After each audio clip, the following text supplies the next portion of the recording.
Welcome to What If Deku Was a Nomu. Like and sub. Check the author out. Midoriya's POV. I opened my eyes to a bright ray of sunshine across my bed. I groaned a bit and sat up. I looked to the corner of the room and see Todoroki fast asleep. Poor guy, I must have kept him up all night. I get out of bed and walk to him. The sun was hitting him oh so perfectly. He looked like an angel. I carefully picked him up and laid him on my bed.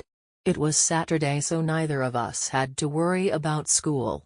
I guess it must have been a 24-hour flu because I'm feeling much better now. I hope I didn't get Todoroki sick. I decided to make him breakfast as a thank you. It was 7 o'clock in the morning.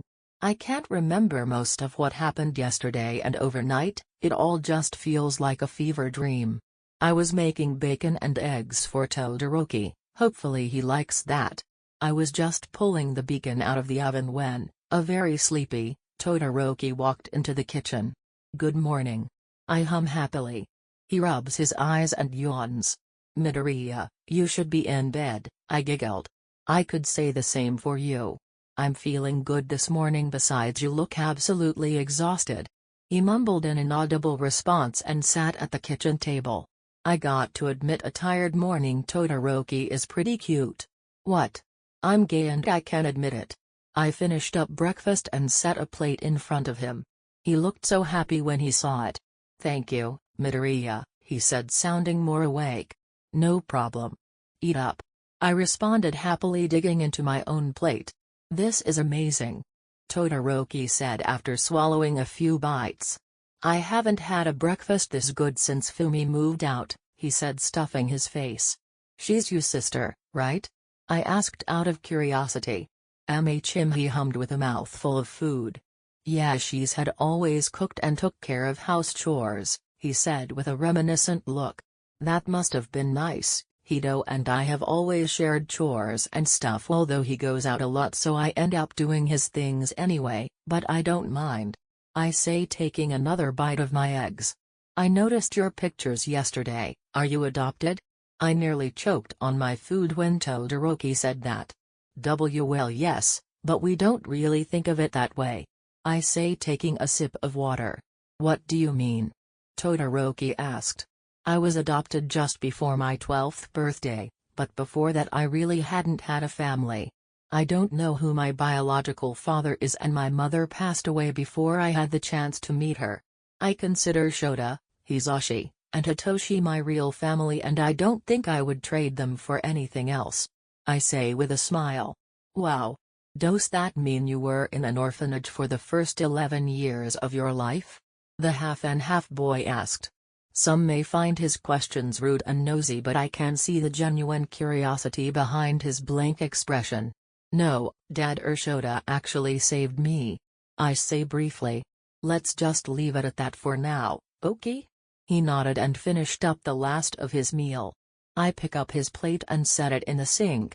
Hey, where are your parents? Oh, they're at a meeting. I responded, walking back to the table. Do you know what the meet is about? The tall boy asked. Not exactly, they said it was about new patrol shifts, but I know they're lying about something. There is definitely a meeting, but it's not about new shifts, the chances are it's about me. We should watch a movie. I suggest before he can ask any more questions. Sure? Somehow we end up on the couch watching a horror movie. I hate horror movies, but apparently Todoroki really likes them. Halfway through the movie I end up clinging onto Todoroki. He probably finds me annoying at this point. I kept him here all night to look after me, and now I'm invading his personal space. But I can't help it, besides he picked out the movie after I warned him. I was on Todoroki's left side, and let me tell you, it was amazing. He felt so warm and cuddly. I, in fact, started to drift to sleep. Todoroki's POV. Warning sign, internalized homophobia, warning sign. Towards the end of the movie I noticed Midoriya drifting to sleep on my shoulder. I decided not to bother him as he didn't get very restful sleep last night. Why did I choose a horror movie? Midoriya had said that he gets really scared and clings to people, but that only made me happy to think he might grab onto me when he's scared. I don't understand why I feel like that though. Sure, I like Midoriya, but I'm not gay. Midoriya means a lot to me and the thought of losing him makes my heart ache. It couldn't be a crush, and it absolutely can't be love. I don't like Midoriya that way, it's weird. Midoriya is just the closest friend I have. Yeah, that's all it is. I'm mistaking my feelings, that's all. I couldn't possibly like him like that. I look over at the boy fast asleep on my shoulder. I sigh and carefully lay him down on the couch. I stand up and walk to his front door, taking one last glance at him. I leave, making sure I lock the door behind me. He is fine now, he doesn't need my help anymore, he'll be fine on his own. Midoriya's POV. I woke about an hour later according to my phone. Todoroki? I call out for him. When I don't get a response I start to worry. Hey Todoroki, where are you? I go around the house looking for him and don't see him anywhere. I grabbed my phone and frantically called him. Ring. Ring. Ring. Hello? Todoroki? I responded to the voice on the other end nervously. Yes, is this Midoriya? Yes it is. Where are you? I couldn't find you and I was worried as something happened. I tell him. Oh sorry, I decided to head home because you didn't need help anymore. Now that I think of it, I should have left a note. He said, sounding a little bad. It's fine, I just don't like it people disappear unexpectedly. I say, relieved nothing bad had happened. I'll let you go then. Sorry I worried you. Goodbye. He hung up the phone afterwards. I sighed and fell back on the couch. I was so worried over nothing. I just get this really bad feeling when I don't know where people are.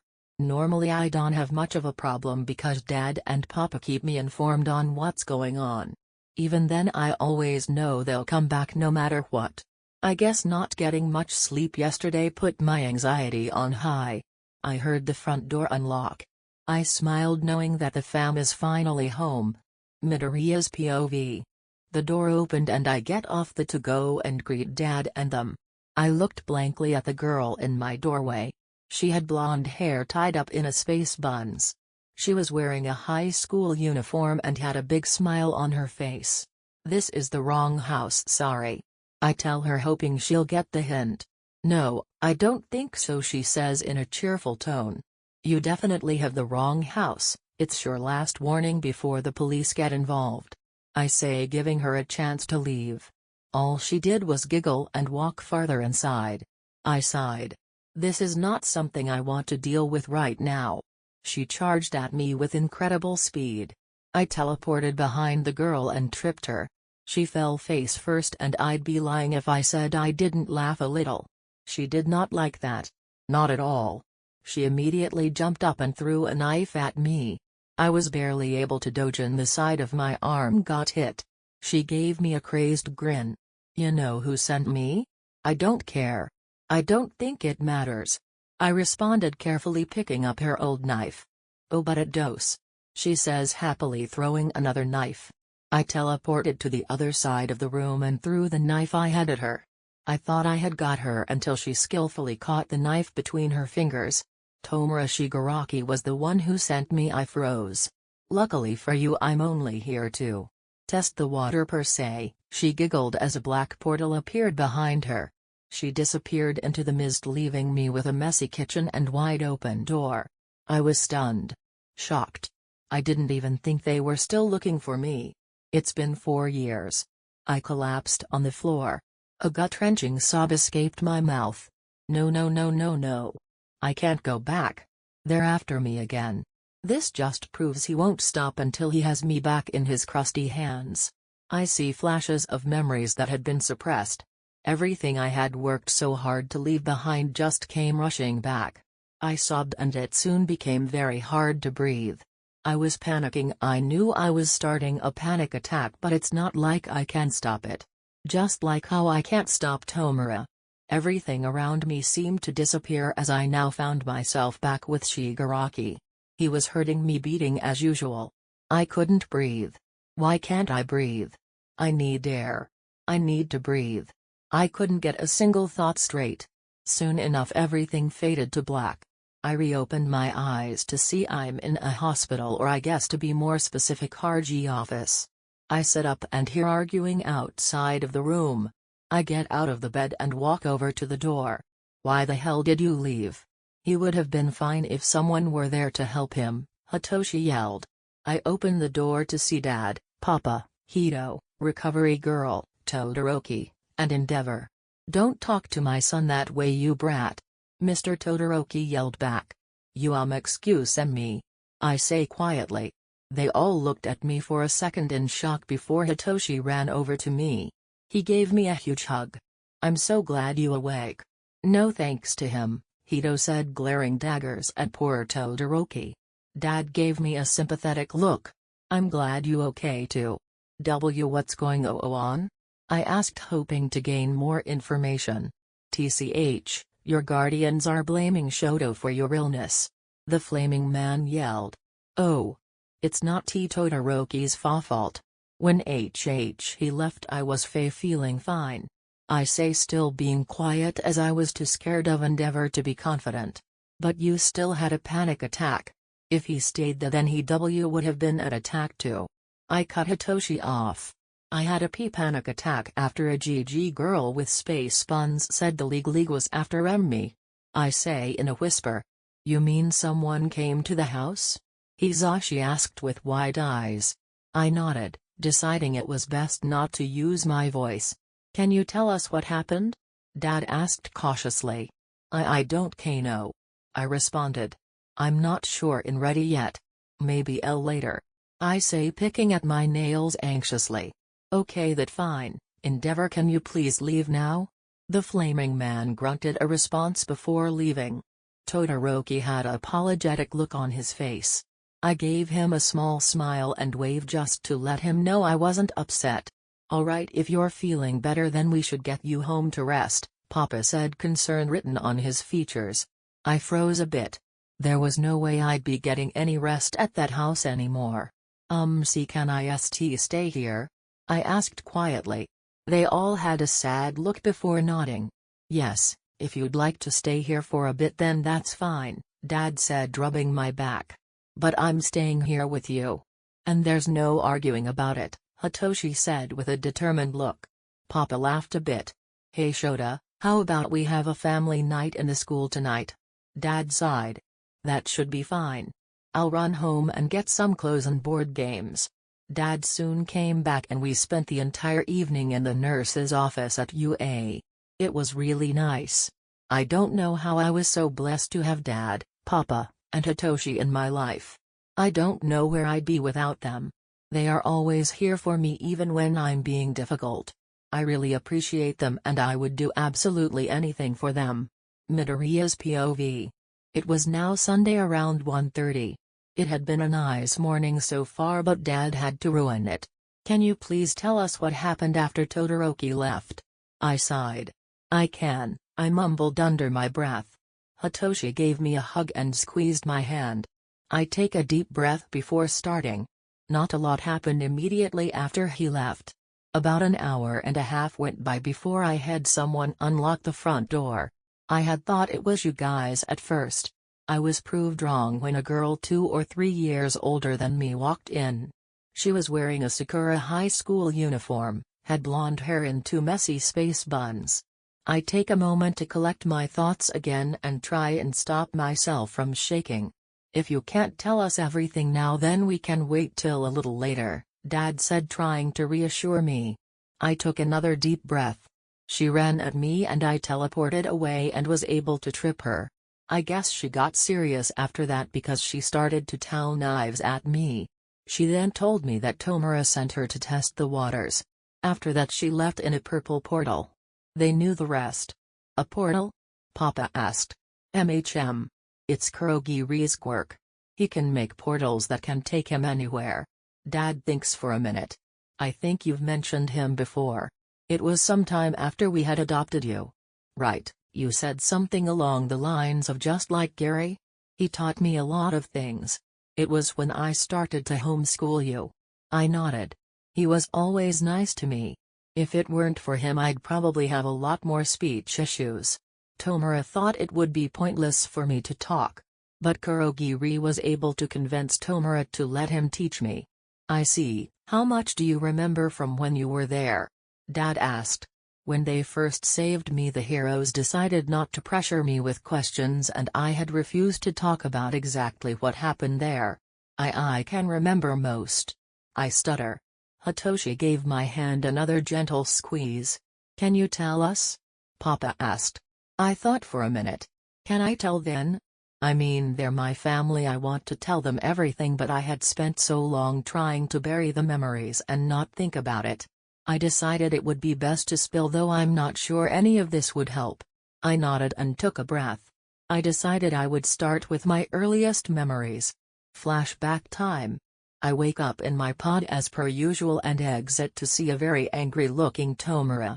I decide it's in my best interest not to say anything. You little bitch. He hit me. This was a normal occurrence. When he was angry, he'd take it out on me. He kept beating me until he seemed satisfied. Get up and follow me, he yelled. I hate when he trains me after a beating. I do as he says to avoid any farther punishments. This was a normal day for me. I was 5. Fight. I immediately jumped into action. My opponent seemed a bit startled over how fast I could move. He started to use a wind-type quirk. He tried to push me back and keep me away. After a particularly big gust of wind, there was dust and dirt everywhere. I used this to my advantage and snuck up behind him. By the time he realized where I was at, it was too late. I had already snapped his neck. These weren't just simple training matches. It was a life-or-death fight, and I wasn't prepared to lose. I was 7. 164? Are you listening? I snapped my head up to look at Gary. Sorry. I muttered. He sighed. You need to pay better attention. Master Tomura will be very displeased if you space out on him. The Mist Man warned. I hung my head in shame. Tomura would kill me if I didn't pay attention to him. How about we take a break for a minute? He said, wiping the dry erase board of the algebra I had been learning. HAGG Gary? What's it all like outside? I asked curiously. I had never been outside, I barely even hear about it. But today I heard 2 of the doctors say that it was a beautiful day out. Well, let's see. There is an endless blue sky and puffy white clouds. There are all kinds of plants and animals. There are these huge green grassy fields that can span on for miles, Kurogiri said kindly. Do you ever think I'll see it? Giri gives me an almost sad expression. Hopefully someday you'll see it. I really liked Giri. He gave me a reason to live. I want to see the grass. 164 Come with me. The doctor said, taking me out of my pod. I quietly followed him. He led me to a large metal door. I knew this door too well. I came to this door when they needed to test something on me. Hurry up, brat. I walked in and was immediately shoved onto a cold metal table. Dr. Norman strapped me onto it so I can't escape. Do you have any idea what we're going to do to you? He asked with a smirk. And no. I answered quietly. He laughed. You see, we're experimenting with a new quirk and we think it'll fit you perfectly. For your first 3 quirks you were unconscious for the procedure, but I think you should be awake for this one. He had a smile that you could only describe as crazed. He started to set up a bunch of needles next to me on a little table. He looked over at me and picked up one of the needles. Remember, this is just going to help your body accept the quirk easier. He injecting this strange blue fluid into my arm and a searing pain went through my whole body. I couldn't hold back the scream that erupted from my throat. It felt like I was being burned alive. It was so bad I felt like I couldn't breathe. Finally the pain died down and I could breathe again. I noticed a man in the room that wasn't there before. He wore a black suit and had a mask on. His face seemed distorted, but it was dark and there was no way for me to know for sure. He walked over to me with a smirk. You took that well. Most would have passed out from the sheer amount of pain. Let's see how you handle this. He placed a hand on my face. I was confused for a second until a new kind of pain went through me. It was awful. Far worse than before. I thought I was going to die. Lucky for me, I passed out only to awaken a week later. It was the worst birthday ever to say the least. I had only turned 9 that day. Tilda present. That was the day I had gotten demon. I say, squeezing Hitoshi's hand. Midoriya's POV. Okay. Why don't we take a break and talk more later? Papa said with a sad smile. We should be heading home. I freeze. I don't want to go back. I know I won't get any sleep and I'll be paranoid the entire time. I still don't want to go home. I say quietly, hoping they don't get mad. That's perfect. We all look to see the principal. We have just finished building the dormitories. You and Shinso can be the first ones to move in. Nezu happily tells us. This seems too convenient. What's the catch? Dad asked the bear/mouse. There is no catch. All the other students will be moving in next week. Besides, what kind of a genius mouse who runs all of UA and has a huge influence on heroes and happens to be an amazing uncle to the two of you would I be if I couldn't do this? Nezu says. Anywho, your rooms are on the 4th floor. There is a plaque next to every door that tells you which is which, Nezu said before disappearing just as fast as he came. Okay. I guess we'll go home and bring you all your stuff, Papa said, a smile on his face. I'll come and help, Hitoshi said as he stood up. I soon followed suit. I said goodbye to Papa, Dad, and Hito. They left to get all of our things. I felt bad that I didn't go to help, but I really couldn't go to that house. Just thinking about it freaked me out. So Izuku, Nezu said from next to me, I nearly jumped out of my skin. Just to give you a heads up, I called in Hawks to help you learn about your newfound wings. I thought for a second. Okay, that sounds fine, I guess. I also have a question for you. He asked. I hummed in response. You're quite the intelligent young boy. Having said that, I'd like to know what you've already figured out? The mouse said with his signature smile. I had an idea of what he was talking about. I know that Dad and Papa are hiding something. Hito is in on it too. I haven't had time to look into anything yet though, so I technically have no evidence to back me up. I responded. I know it has something to do with the meeting they just went to. It's far too convenient for the three of them to go to a meeting while I stay home and get attacked. But what do I know? I'm just a kid. I shrugged. I see, you're as smart and observant as I thought you'd be. Nezu creepily laughed before excusing himself. I sighed and went to head up to my room and check it out. I went to the new dorm building and took the elevator to the 4th floor. I walked into a common type of area. It has a large couch and TV on one side and a nicely sized kitchen on the other. There were 2 corridors on right and left sides of the room. One said girls while the other said boys. Obviously I went down the one that was labeled boys. I walked down the hall and read all the names. I saw one labeled Todoroki Shoto and the one directly across from it was mine. How convenient. I opened the door and walked in. It was almost the same size as my bedroom at home. I noticed that I had my own bathroom, which made me happy. I no longer have to share one with Hitoshi. The room had a small balcony that overlooked the entrance of UA. Hitoshi's POV. Dad, Papa, and I all got into the car and left UA to get our stuff. Are we sure this is a good idea? I asked. What do you mean? Dad said in response. I thought we could protect Izuku without him knowing, but he was attacked. At this point he already knows the league is after him. I think we should come clean. I say, trying to convince them. I don't know. He doesn't have to know. We knew ahead of time. He knows now, so it doesn't matter anymore, Papa said. I nodded and looked out my window. He seemed so freaked out. About going home, that is. I added. I know the poor kid is probably traumatized, Dad said sadly. At least he finally opened up about what was done to him, Papa said, trying to look at the positive. Yeah. He had a really hard life. I say quietly, thinking about nothing in particular. We arrived home and immediately set to work.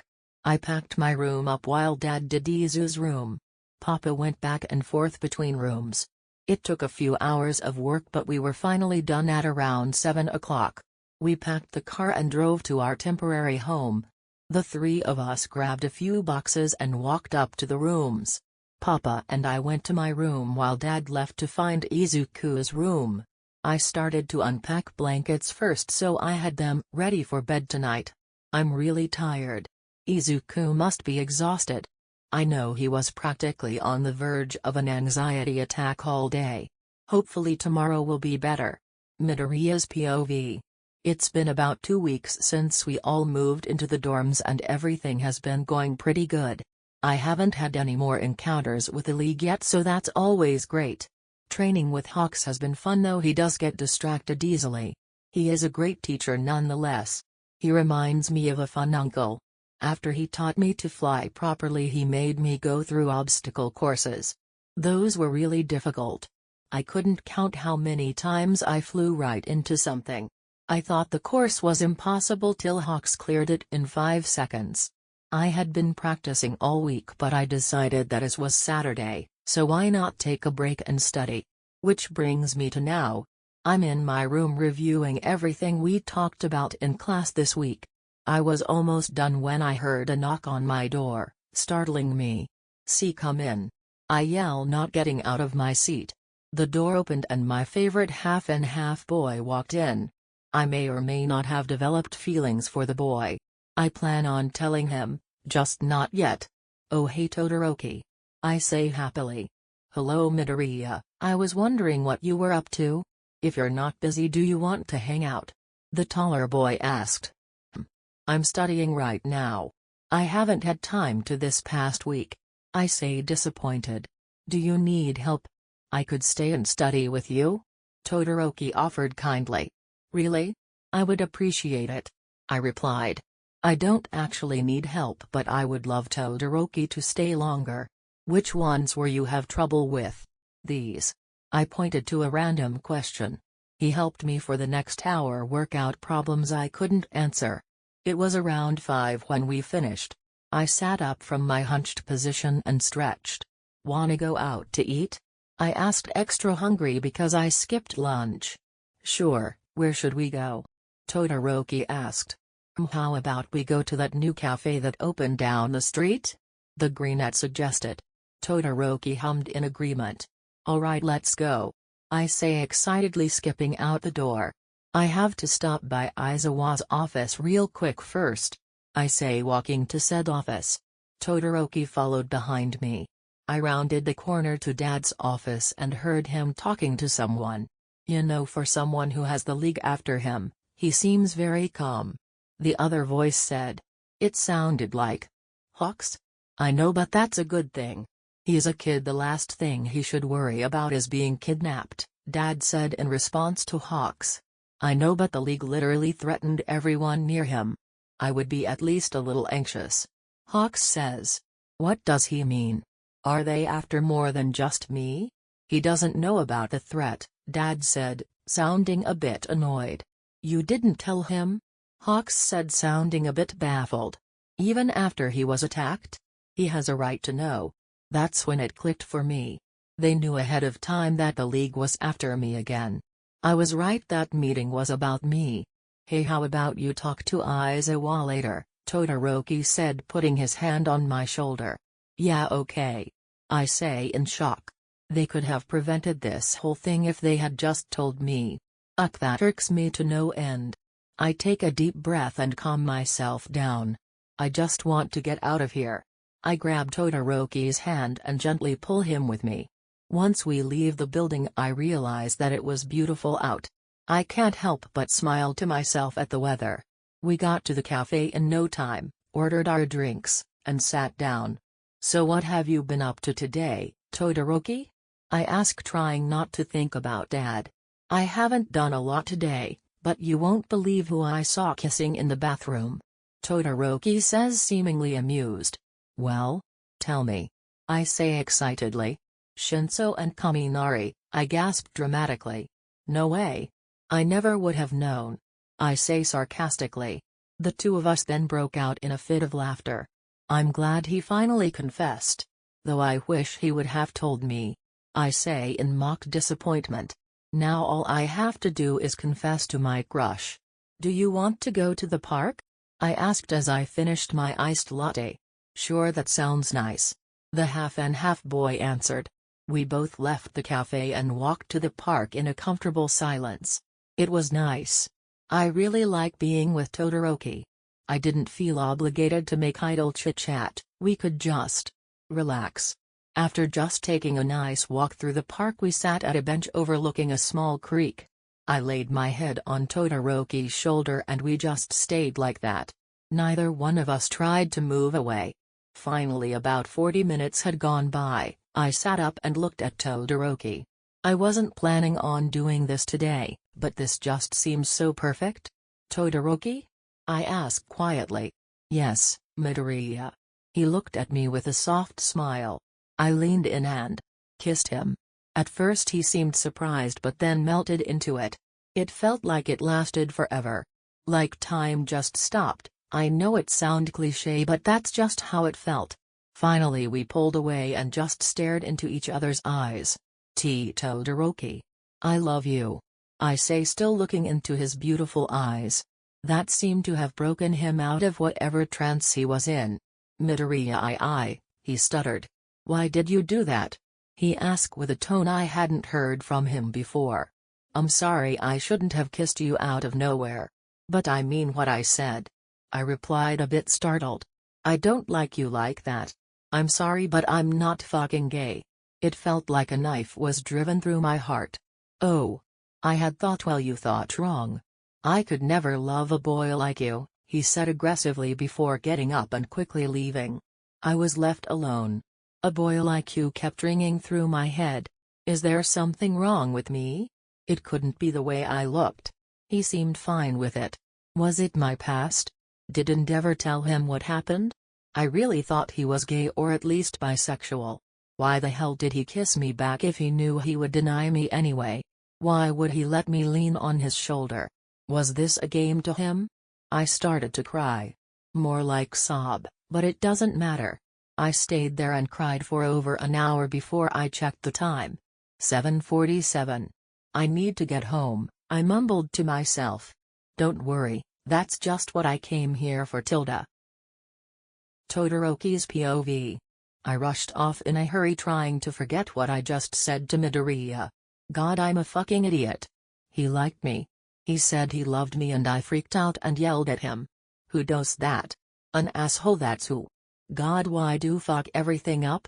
I ran a hand through my hair as a few straight tears ran down my face. You had your chance. But no.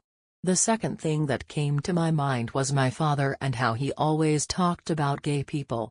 TCH, those stupid fags, Endeavor said to Todoroki as they passed a lesbian couple making out around a corner. I was about 10, walking with my father who was on patrol. What's wrong with that? Don't they care about each other? I asked, ignorant of what he meant. It doesn't matter whether they love one another or not. It's disgusting and unnatural. You can only date and marry the opposite sex. He angrily told Shoto. It should be illegal. How I would love to arrest people like them. Maybe even rough them up a bit. My father laughed. What if he found out Izuku and I were dating and hurt me? Or worse, hurt Izuku? I shouldn't have said what I did to him, but I'm sure it's better for the both of us this way. But I can't help but think about that kiss again. It was my first. Thanks to my dumbass, probably my last. Midoriya is the only person I've ever taken an interest in before. I only tolerate other people. God damn it. I say, kicking a park trash can. It didn't move and that somehow made me angrier. It was bolted to the ground. I sighed, feeling sorry for myself. That's when it hit me. I left Midoriya, someone who is being hunted by the League, alone. Fuck. I cursed under my breath as I ran back to the spot I left Midoriya at. Please still be there. I silently pray to myself. As I round the corner to the bench we were on, I see Midoriya being thrown against a tree. I rushed up to him. What's going on? Are you okay? I frantically ask him. Ugh. He groaned. Watch. Oh, out. I looked behind me to see a girl with twin buns and knives running at me. I quickly put up an ice dome around Midoriya so he wouldn't get hurt. I tried to freeze her feet to the ground, but she jumped up onto a low tree branch. She then leaped off the branch right at me. I quickly made a makeshift ice shield just before her knife impaled me. She's faster than me. I made an ice dome around her and knew I only had a few minutes before she broke out. I made sure to freeze the ground under her to give me some extra time. I ran over to where I had left Midoriya and melted the ice. Todoroki. He immediately bounded up to me and gave me a suffocating hug. Midoriya, I'm sorry. I'm so sorry. I didn't mean anything I said to you. I panicked and that was the first thing that came out of my mouth. I started to apologize for the awful things I said. Todoroki Izuku was abruptly cut off by someone yanking him away. The blonde girl had grabbed him by the wings and had a knife to his throat. Get me out of here, Kurogiri. Just before I could get to them, a black portal appeared and they disappeared into it. No. No. God damn it. He was right here. He's gone now. And it's all my fault. If I had just stayed with him the entire time, maybe this wouldn't have happened. Fuck. God fucking damn it. I hit the ground as my fireside flared up. I stood up and vowed I would kill the bitch that took Izuku. With tears streaming down my face, I quickly ran back to the dorms. I needed to tell Aizawa about what happened. The faster we find Izuku the better. After what felt like forever, I finally got to UA. I rushed to Aizawa's office and burst through the door. Aizawa, I yelled frantically, looking around the room for him. Yes, Todoroki? He asked, walking to me from the window he had previously been looking out. It's Izuku. They took him. I see. Slow down. Now explain what happened, Aizawa commanded. A blonde girl kidnapped him. I say as my adrenaline wore off, I started to cry again. They what? Aizawa sounded outraged, but most of all worried. When did this happen? About a half hour ago, I think, I stuttered. Damn it. Okay, listen, I need to tell the other heroes what happened, then you need to take me to the exact spot it happened, okay? Before I could answer, Hitoshi and Mike walked in. Hey Dad, oh my god, what happened? Shinso said as he came in. Aizawa looked devastated as he knew he had to tell Hitoshi. Izuku was taken. He said, he looked like he himself was on the verge of tears. What? And no. You're joking? Why, you're just saying that to mess with me? Right? Shinso looked absolutely broken. Shota, what happened? Mike asked, sounding broken. I don't know the full story yet. He answered, looking to me. Todoroki, I need you to tell me exactly what happened, okay? Every detail. Wait, you were there? Shinso said, looking at me. Yeah, I was. I say, not looking at him. That was until I felt a hard slap to my face. I looked up at the purple-haired boy in shock. You were there? You let them take him. You let them take my brother. He screamed at me, tears streaming down his face. I'm sorry, I whispered, looking away. Hitoshi, Mike said as he pulled his son into his arms. We will get him back, Aizawa said as he hugged Shinso. I'll get him back no matter what, I think to myself, making a mental promise. Izuku's POV. Cold. It was so cold. I opened my eyes to see I was in a dim room, or more like prison, cage maybe. It was dark and I could only really see the outline of the room.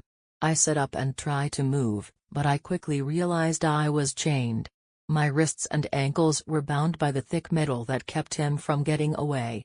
How did he get here? Oh. Right, they had taken him. I tried to teleport away, but they must have neutralized my quirk. With what though? The cuffs on my wrists maybe? I was stuck with the League again, with Tomura again, with the doctor. It was one of my greatest fears and I now have to live through it. But I know Dad and Papa would never stop looking for me. All they have to do is find out where I'm at. That shouldn't be too hard, right? I freeze as I hear a door open. I was scared to death, but I knew I probably shouldn't let them know that. Light flooded the room as the creaky door continued to open wide. It took a second for my eyes to adjust, but after they did I could clearly see the man I recognized to be Tomura Shigaraki standing in front of the cage. "Ah, it's so nice to have my little pet back in my hands," he said with his creepy smile. It sent shivers down my spine. "I'm not your pet." I spit back at him. I glared and his creepy smile faltered. "No, no, no, that just won't do. I guess we have our work cut out for us," he laughed. "We will just have to break you into submission again." "What a pain," he said as he scratched his neck. "You're mine. My little toy. You obey me and me alone. Now tell me, who do you obey?" he said in his raspy voice. "Not you. Not in a million year." I was promptly cut off by a shock running through my body. I screamed. It hurt so much.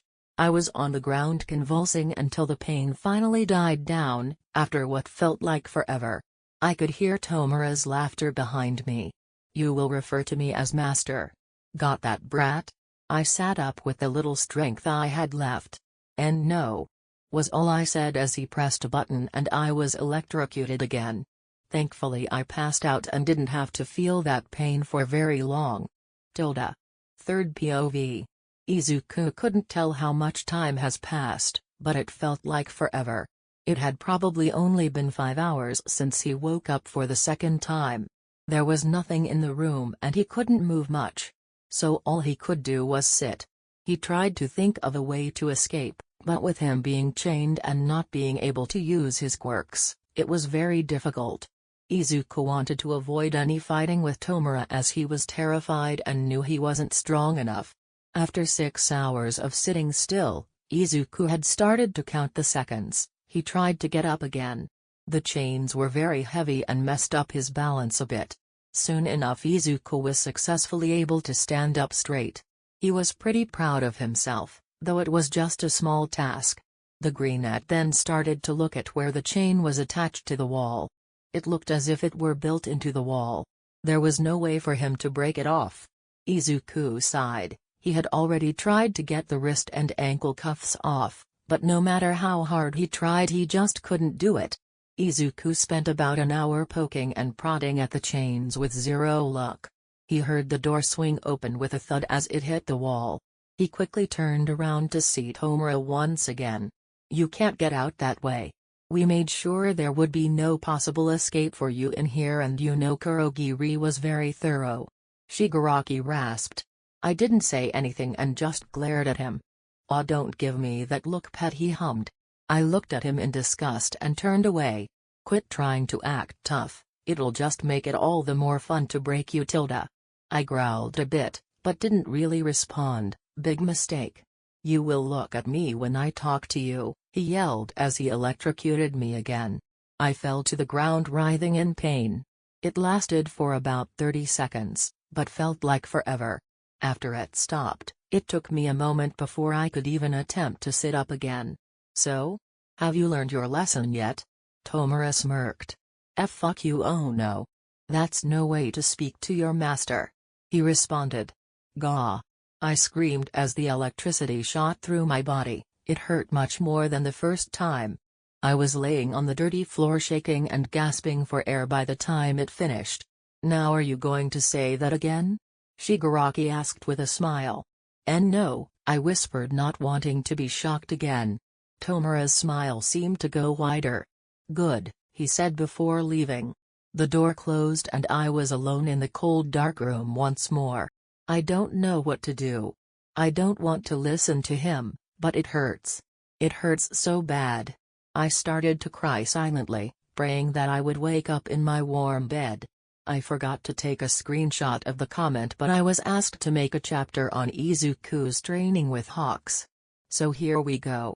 This is before he was re-kidnapped. Izuku's POV. I woke up at 4:30 a.m. to go on a run before school started for the day. Hawks had actually suggested for me to start running in the mornings. I had to admit I liked running in the morning a lot. It was quiet and no one was around to bother me. It had also been getting up in the 90s during the day, so the nice cool morning air was much more enjoyable. After my run, it was around 5:30, so I took a nice long shower. Personally, I like scalding hot showers, but Hito says he likes really cold showers. Weirdo, I thought to myself. I mean, cold showers? Why? I generally don't like getting wet, but cold water just makes it so much worse. I hop out of the shower and put on my uniform. I, still in fact, have a difficult time putting on my stupid shirt and blazer.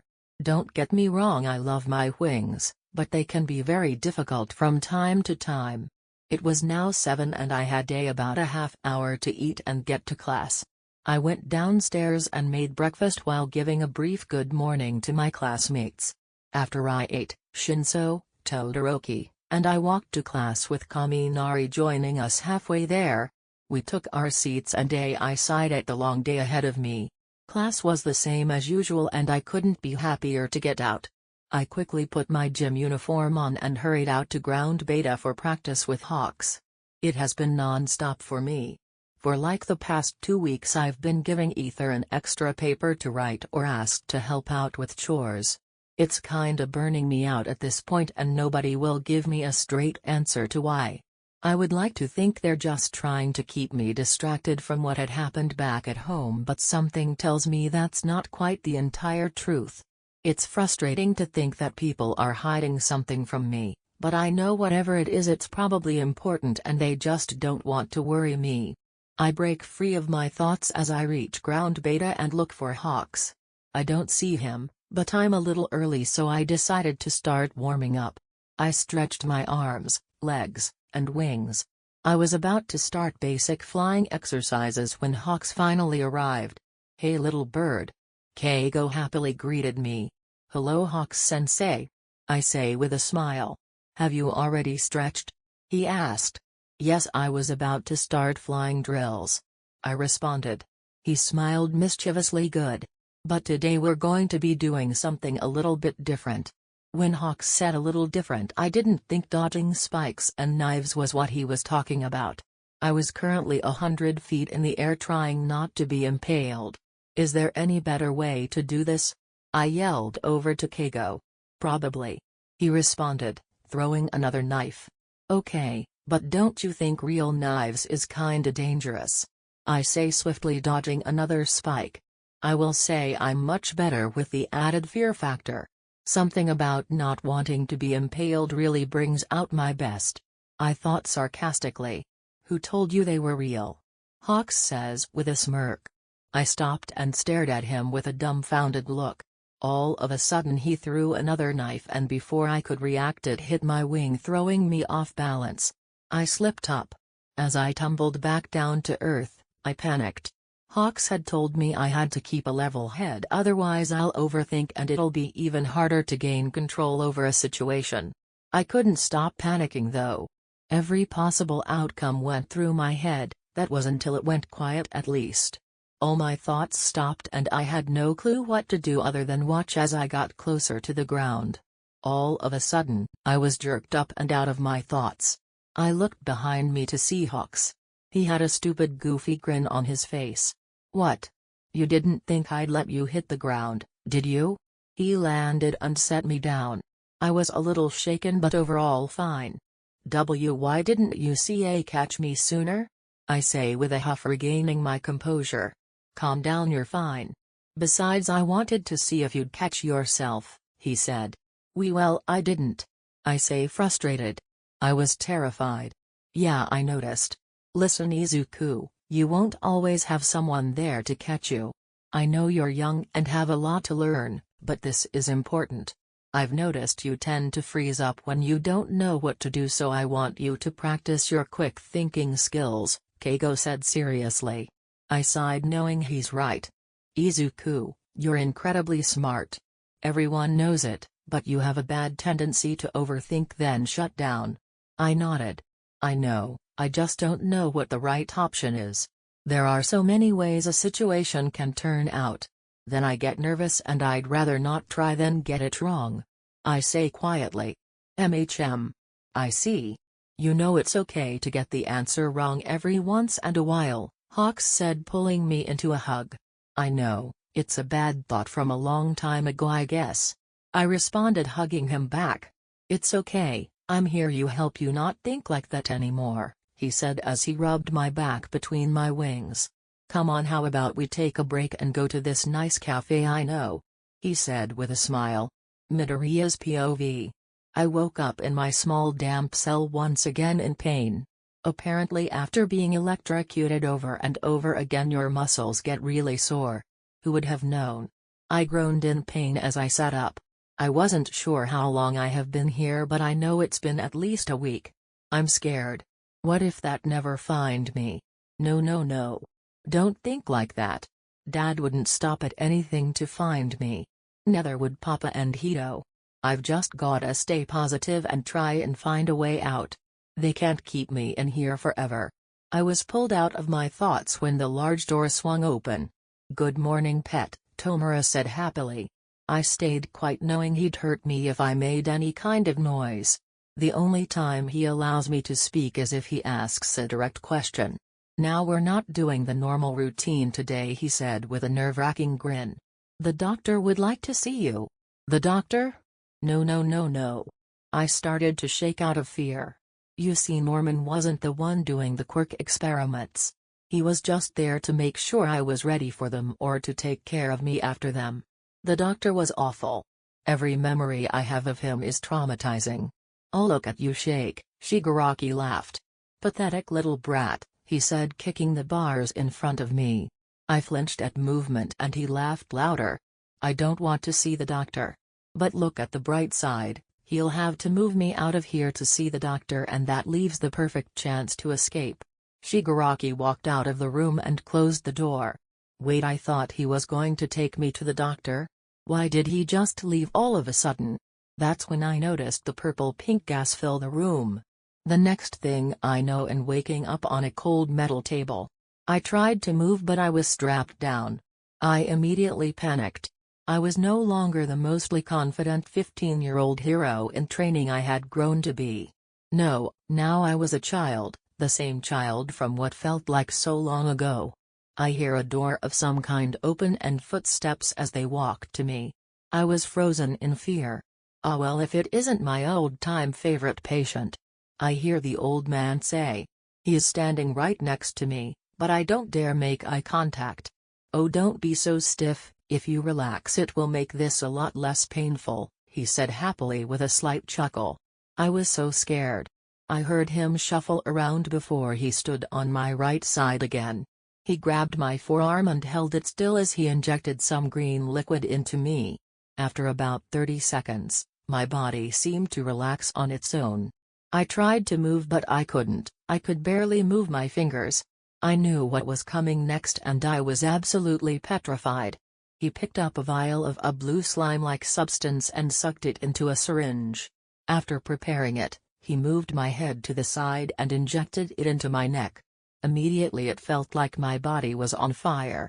The searing pain went through my entire being. It hurt. It hurt so much. I wanted to scream, but I couldn't. It hurt too much to scream or think. It was awful and felt like it lasted forever. Finally the pain died down. I just lied there, not wanting to move in fear of more pain. I knew what he was doing. It was that same thing they did last time I was here. The blue stuff was essentially a quirk dampener. So now even without the cuffs it would be easier to control me. The drugs wear off after a certain amount of time. I could still technically use my quirks, but it's much harder and they won't work nearly as well. Alright. I'm done for now. The doctor said, unstrapping me. Now that the straps were off I realized could move again. Okay, all I have to do is let them think I can barely move and then run away when they least expect it. Alright, time to get up, he said, practically lifting me off the table. For an old-looking guy he is surprisingly strong. Just the thought that this man was stronger and more than likely a whole lot smarter than he looks almost turned me off my plan in fear I would be caught before I could even try and escape. Come on. I know it'd be a bit hard, but I'm sure you can walk. I stood but made myself look wobbly, like I could fall at any moment. In reality I could probably walk fine. I guess he overestimated the serum he used. I walked beside him, just a bit ahead. After about 2 or so minutes, I saw a hallway and decided I would run down it and hopefully I would find an exit or window. As soon as we were right next to the hallway, I shoved the old doctor into the wall and ran for it. I could hear him a little distance behind me. I was so scared. If they caught me, I would be done for. The punishment would be horrible. I saw another hallway and was about to run down. Shigaraki. I nearly ran right into Tomura. He tried to grab me but I was quick and slipped away. Great, now I have 2 psychopaths chasing me. I ran down the same hallway for what felt like forever. Finally I see a bright light. Am I gonna die? I thought as I kept going. No, I wasn't going to die. It was a window. I was so happy I could escape and see Dad and Papa and Hito and Todoroki. That's when I noticed a third hallway next to the window. 2 people rounded the corner and I crashed right into one of them. I quickly back up and get ready for a fight. Little bird? My eyes widened as I look at Hawks. He looked almost confused. I was roughly pulled out of my shocked state by Tomura. You filthy brat, he yelled, shoving me against the wall. You must be downright stupid to think you could have escaped. Go. Help me, yelled at Hawks. I was scared and panicked and honestly wasn't sure what was happening anymore. Shigaraki laughed. Oh sorry, but he's no hero pet, he said with a creepy grin. A sharp pain went through my body as I realized Tomura stabbed me in the stomach. This will only be the start of your punishment, he whispered in my ear. I look Keigo right in the eyes. Help me, I say quietly. He had no emotion in his eyes. Not even the slightest amount of guilt or regret. He didn't care. My vision faded to black. No more pain. No more tests. No more mean people. I wish I were dead so I could always feel like this. I just realized I forgot to put a trigger warning in Chapter 28, Mouthless Face. Oops, warning sign, torture and probably a lot of swearing, warning sign, also there will be a few time skips. Izuku's POV. I opened my eyes and groaned in pain. This is getting old.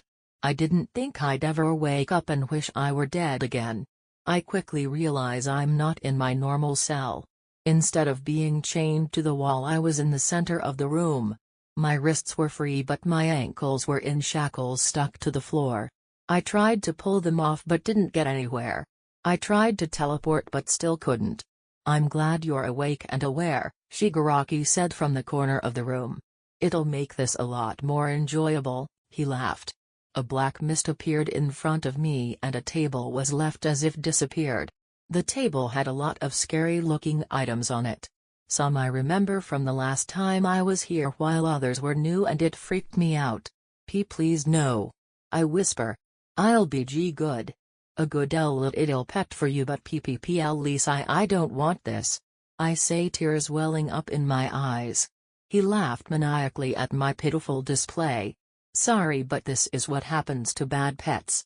They get punished and trained to do better. If they can't be better they're put down, he said, punching my face. Now let's have some fun, he said, picking up what looked like a 3-pronged garden hand, but instead of just having sharp tips it was made like each prong was a little knife. He turned to me and smiled wider at the fear in my eyes. He pushed me to the ground as I struggled but couldn't get away. He disintegrated my shirt and held me to the ground. I couldn't move. I was terrified. My screams then filled the room as he dragged the thing across my chest. It was excruciating. Tears ran down my face and I squirmed, wanting nothing but to be safe again. It was so bad. It hurt so much. Tomura then grabbed a scalpel and had sadistic look in his eye. He grabbed my face, careful to only use 4 fingers. Open your eyes, he said as I had closed them in fear. I opened them and regretted it immediately. He shoved the scalpel into my left eyes. The blood-curdling scream that followed could probably be heard across the entire facility he was in. Shigaraki laughed and smiled more at this. Once he was done cutting up my eye, he got off of me and started to do something. I couldn't move or think for that matter. I knew I'd never be able to see from my left eye again. I just want Papa to tell me everything is going to be okay. I want Dad's katsudon and I want to watch a dumb movie with Hitoshi. I want to go home and be with my family. Shigaraki turned around again and he had a piece of orange metal with him. Orange metal? Wait. Shit. He shoved the piece to my side and held it there as I screamed. The smell of burning flesh filling the air. After a few long seconds the world went black. Tilda. Whose pet are you? Yours. I'm not his pet. Whose pet are you? Yours. I'm not his pet. Whose pet are you? You be more specific. Tomura with me. I am Master T. Tomura's. Tilda. Whose pet are you? I'm Master Tomura's. I'm his pet. Tilda. Fight. I immediately get into action and within 10 seconds of the fight I slit my opponent's throat. The guy was probably a broke dealer looking for some cash and thought he'd lucked out on this job. Good job. Very good. Master Tomura praised. That made me glad. Kurogiri, take back to his room. Master Tomura said, disintegrating the body. Normally Giri would take me through a portal, but we walked to my room today. We walked past a window and I got a little distracted. It was raining out, the window was open and I could hear the pitter-patter of the rain. 164? He asked. I turned around and walked up to him. We then continued to my room. Tilda. Hawk's POV. What do you mean you saw him? Eraserhead yelled at me. I saw him when I was undercover in one of the League's warehouses. I say calmly. Why didn't you help him? Present Mike asked with tears forming in his eyes. If I could have, I would have. I care about the kid too, but I couldn't do anything. I would have been severely outnumbered, I said, trying to keep things under control. Hawks is right, Nezu said to back me up. Besides, Hawks knows where they're keeping him. We can find young Izuku and hopefully capture the rest of the League. I told them the rest of the story and decided to leave out the part where I had to watch him be stabbed. I left and flew to my apartment. I unlocked the door, went inside, and flopped onto the couch. Geez, I guess it didn't go well? The black-haired man I fell onto asked. No Toya, it went about how I expected. I responded to my boyfriend. Then what's wrong? He asked, running fingers through my hair. Did I make the right decision? I asked, doubting myself. Yeah, he said. I know it was hard to hear him beg for help, but there was nothing you could do without getting you, me, and him killed. Toya answered. This is a hard undercover mission, but you're doing your best and it's not good enough. It kills me to think that maybe if I had just walked a bit slower he could have gotten out the window. I say, frustrated and upset with myself. You didn't know he was there. You can't do anything to change that. My boyfriend said. I know, I responded, falling asleep on his lap. Aizawa's POV. As soon as I found out where they were keeping my son, I wanted to go and get him. Sadly, we needed an actual plan. I just wanted to run in, beat some villain ass and get my problem child. We're leaving to get him in 2 days. 2 days. That's giving damn Shigaraki too much time with him. Izuku has been missing for almost 2 months now. It's killed poor Hitoshi. He won't eat or sleep on his own. It's a good thing Kaminari has been with him. He's the only one who can get him to eat or sleep. Poor Hisashi has been getting awful nightmares since Izuku was taken. I also know as a fact Todoroki hasn't been doing well either. He acts fine, but the bags under his eyes tell a different story. Poor kid probably blames himself. I can't lie, I haven't been doing so well either. I have found myself going to his room to hoping I'll see him fast asleep. I fell asleep on his floor a few times by accident. Everything is as he left it, except for his notebooks. One night while I was sitting on his floor I grabbed his journal. I know he doesn't like people reading it, but I don't know, it felt necessary. I don't know what I was expecting, but I was horrified to say the least. His therapist had told him to keep the journal and that it helps some people to write stuff down about their day. Apparently Izuku decided to write, very detailed I may add, about his experiences with the League. Like so detailed that he explained nearly every scar on his body. The things he left out of what he told us was here. It was all here. No wonder he didn't want anyone to read it. Seeing it made me want to save him even more. I don't want him to go through that pain again. I don't even want to think about it. I'm currently sitting in his room trying not to just leave and bring my son home by myself. Everyone had decided that we would go in to save him on Friday, but that's 2 days from now.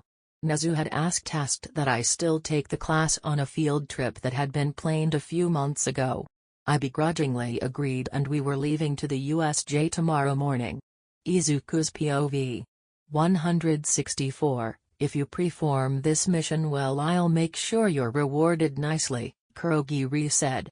I nodded and pulled my knees to my chest. If I do as I'm told, I won't get hurt. That's all I have to do. Everything is okay if I just behave. The rules are simple. 1. Don't say anything. Ever. If you speak or make too much noise, then you get electrocuted. 2. If forced or directly told to talk, then only refer to Shigaraki as Master Tomura. If I don't, I won't get fed and I'll almost always end up in pain. 3. Don't ever, refuse to do something. That leads to bloody punishments. Very, very bloody punishments. There are a few more rules, but they're minor compared to these. Master is good to me as long as I follow these rules. It's my fault if I get hurt. I'm not good. I'm bad and bad tools get hurt. I'm trying to be better though. If he finds me useful, then he won't discard me. I will be useful, I'll prove my value. Once he sees that, Master won't hurt me. Giri closed the door to my cell. I was left in complete darkness waiting for my next orders. I was given an old moldy mattress and a small blanket for being good. I would get things if I was good, but being good is hard. They make me do bad things. I don't want to hurt anyone, but I refuse to be punished again. I just don't want to get hurt. Besides, the people are told they'll have to kill someone, they just don't know that their life is also on the line. It's fair game, if I win they die, if they win I die. I just haven't lost yet. I've been training really hard with my quirks. I mean, I can only use my quirks when I'm training, so why not? I don't like it though. It's weird, if I think about things that scare me while training, I, in a way, lose control. It's like I no longer have the ability to stop. I'll do anything to keep myself safe. Anything. I wake up when I hear a loud bang. I jolt upright and see Master walking up to me. He grabbed my arm and roughly dragged me out of my cell. Put these on, he said, throwing a dark outfit to me. The outfit above. I finished putting on the mask and walk up to Master, who was talking with Giri. I waited quietly until Giri noticed me. It seems 164 is finished. He told Master. Good, you can go, Kurogiri. I'll brief him on the mission. Master Tomura had a scary look in his eye. 164, this is your last chance to impress me. If you can't perform this task, then we will have to get rid of you, he said, keeping eye contact the whole time. So? You will do the job nicely then, right? He asked expectantly. I nodded my head as his gaze sent shivers down my spine. I wouldn't fail. I couldn't fail. No matter what, I will succeed and keep myself safe. I just have to do this right and Master won't hurt me. Tomura then led me to a large group of villains and small-time gang members. I guess he recruiting these thugs for help. I still don't know where we're going. It must not be too hard though if Master is putting his faith in them. Good. If it's an easy mission, then I'll probably win and no longer get hurt. It'd be perfect. Master handed me 2 sharp daggers. You can use these, plus the quirk drug should be wearing off by now, he said before addressing the group again. Great, I'll have weapons and my powers, there's no way I'll lose. It seems Lady Luck is on my side today. Finally Giri opened the portal and everyone walked through. I stood next to Master as one of the first to walk through. THX for watching part 3. Next part will be the Enskshnpai out.